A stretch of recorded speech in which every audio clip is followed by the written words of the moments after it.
দেখেন, আমরা অনেকেই আকীদায় ইমানে ভালো, ইবাদতে ভালো, মুআমালাতে হালাল হারাম বেঁচে চলি, কিন্তু দেখা যায় একটা জায়গায় ফেল করে বসে আছি, সেটা হলো আখলাক।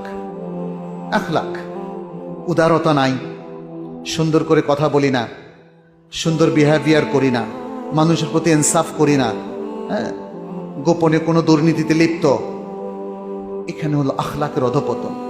মনে রাখবেন, আখলাকটা এটা আকীদা ইবাদতের চাইতে কোনো অংশ কম গুরুত্বপূর্ণ না।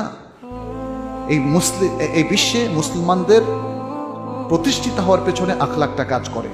আল্লাহ সুবহানাহু ওয়া তাআলা বলেছেন, ওয়ালাউ কুনতা ফাযযান গালিযাল কলবি লানফাদ্দু মিন হাওলিক, হে রাসূল, যদি তুমি রূঢ়ভাষী, কঠোর হৃদয় সম্পন্ন হতে, তাহলে তোমার চারপাশের মানুষ সরে যেত।